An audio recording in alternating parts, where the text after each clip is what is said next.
Awal mula program sosialisasi ini dari perpustakaan keliling. Perpustakaan keliling kita kan punya di Polres ini, kita punya mobil Bimas, kita sulap jadi perpustakaan keliling.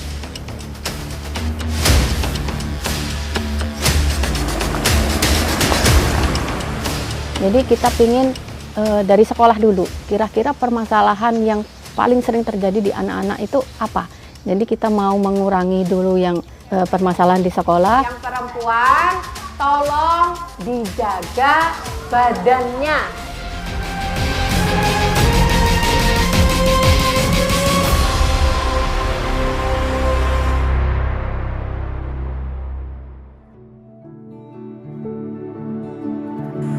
Yang bisa dihargai dengan suatu bentuk penghargaan. Jangan. Baiklah, nama saya Aibtu Francisca Damayanti. Saya menjabat sebagai Kanit Binpolmas dari Satbimas Polres Lamandau. Kemudian saya bertugas di Polres Lamandau ini sejak tahun 2005.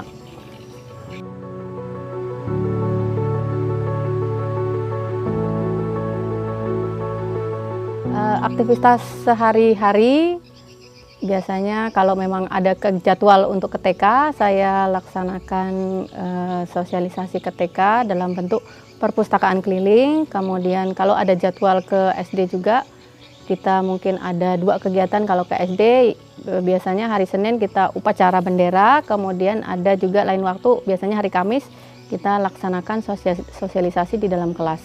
Selain kegiatan itu, saya mungkin juga mengikuti kegiatan rekan-rekan yang lain. Kita saling membantu karena di Satbimas ini cuma sedikit orangnya, jadi bisa mungkin ikut kegiatan penyuluhan satpam seperti itu.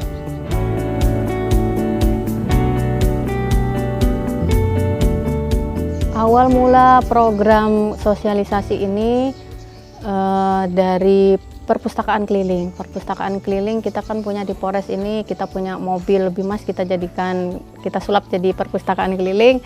Kemudian kita ke TK-TK dulu. Kita masuk ke TK-TK, apa sih yang mau diajarkan di TK-TK itu? Kalau dia perpustakaan keliling, buku-buku kan mereka belum bisa baca, jadi kita bacakan cerita ke anak-anak. Kemudian setelah masuk tahun 2004 ini, dari unit Bintip-Sos ini ada suatu MOU dengan sekolah. Jadi mereka mengajukan MOU dengan sekolah-sekolah untuk melaksanakan kegiatan sosialisasi dan juga upacara bendera. Selama program ini kita melakukan MOU dengan 24 sekolah yang berada di Kabupaten Lamandau. Ini masih di daerah Nangabulik aja, belum sampai ke kecamatan yang di pelosok-pelosok, belum sampai. Alasan dan latar belakangnya, saya kan pernah menjabat sebagai Kanit PPA di Satreskrim. Saya melihat di situ ada tingkat kejahatan kriminal itu banyak ke anak-anak dan perempuan. Jadi setelah bertugas di PPA, saya pindah ke Bimas. Kemudian saya ingin gimana sih kita mengurangi dari angka kejahatan yang untuk anak-anak itu. Ya sudah, kita coba untuk sosialisasi di sekolah-sekolah. Mungkin mereka untuk sosialisasi dengan polisi kayak gitu kan masih kurang. Jadi tentang pendidikan yang biasanya saya ajarkan ini banyaknya ada pendidikan seks kayak gitu. Untuk anak TK itu kalau pendidikan seksnya paling kita ajarkan bagaimana dia menjaga tubuhnya. Bagian-bagian mana yang perlu dijaga. Kadang-kadang kan memang korban ini kan bisa anak TK ya, anak SD yang masih memang belum mengerti. Jadi kita mencoba secara dini itu mengajarkan ini loh yang nggak boleh disentuh sama orang itu. Teman, terutama yang perempuan, ini yang cewek-cewek ini. Yang perempuan, tolong dijaga badannya. Kalau ada orang lain yang coba-coba memegang, tolong diperhatikan ya. Kemudian kalau ke SD, selain itu juga saya ajarkan, mungkin kita tanya dulu ke kepala sekolah, apa sih permasalahan yang terjadi di sekolah itu. Jadi mungkin ada bullying atau mungkin seperti tadi itu mengolok-ngolok pakai nama orang tua yang seperti itu kan. Jadi kita pingin dari sekolah dulu. Kira-kira permasalahan yang paling sering terjadi di anak-anak itu apa? Jadi kita mau mengurangi dulu yang permasalahan di sekolah, kemudian mungkin nanti untuk pertemuan selanjutnya bisa berkembang yang lainnya. Di kelas kumpulan, ayo kita membantu dia, kita bantu meringankan. Nah, Masalah-masalah yang sering terjadi sama murid, ya kalau kita masuk ke kelas kan muridnya ya seperti itu, kadang mereka tuh kan kalau mendengarkan orang sosialisasi itu kan kalau kita terlalu banyak cuman monoton aja kita duduk, kita nggak bisa berinteraksi kan, mereka itu bersuara situ. Jadi kita harus pandai gimana sih melihatnya. Kalau memang mereka sudah merasa capek atau apa, kita ajak berdiri, kemudian kita interaksi, diajak nyanyi, seperti itu. Mungkin kita ajukan pertanyaan yang seperti itu.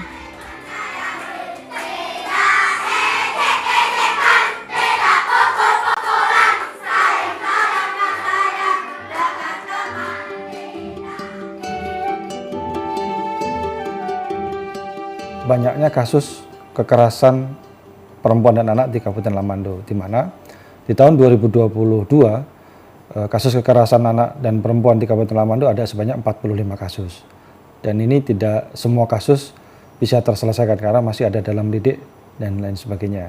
Kemudian di tahun 2023 ada 20 kasus.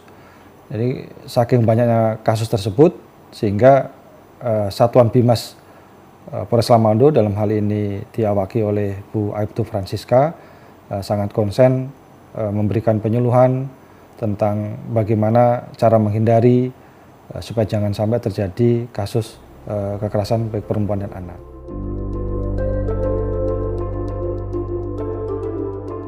Tanggapan positif dari hampir seluruh kepala sekolah maupun dewan guru serta masyarakat terkait program yang dijalankan oleh Aibtu Francisca untuk memberikan penyuluhan dan bimbingan serta pelajaran khususnya untuk anak-anak maupun guru itu sendiri sehingga mencegah terjadinya kekerasan perempuan dan anak.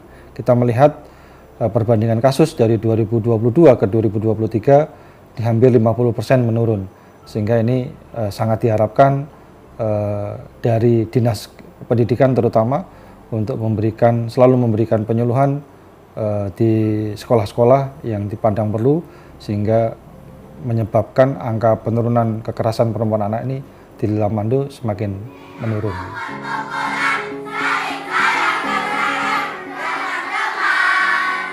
Ya, dampaknya satu ya mungkin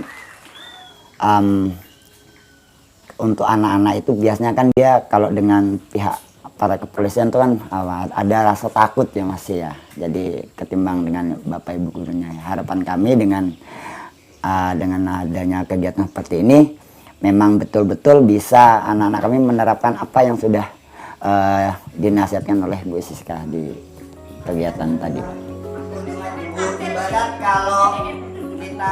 Ya, harapan kami kalau kegiatan seperti ini tidak hanya sekali Pak ya. Seyogyanya ini dilakukan secara berkala, jadi mungkin bisa 3 bulan atau per semester lah minimal gitu ya. Jadi kalau cuma sekali kan bisa lupa ini anak-anak gitu. Jadi kalau kita lakukan secara berkala per semester itu mungkin ingatan mereka akan nasihat-nasihat baik bullying dan tinker lah sebagainya juga itu memang betul meresap di jiwa anak-anak.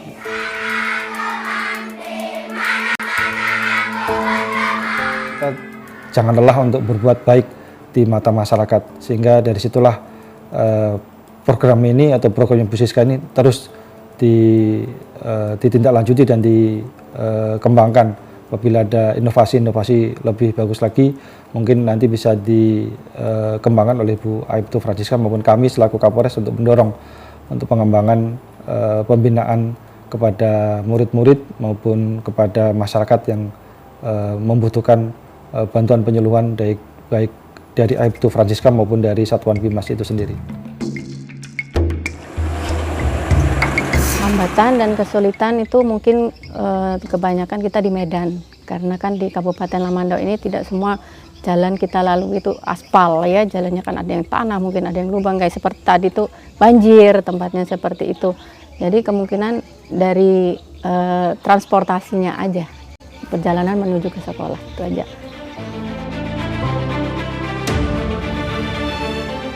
harapan kami dari Satbimas Polres Lamandau, dengan kegiatan ini kita semakin mendekatkan diri dengan masyarakat. Jadi anak-anak itu jadi semakin mengerti dengan pelajaran yang kita berikan, kemudian bisa mengurangi dari tingkat kejahatan yang mungkin terjadi pada anak-anak.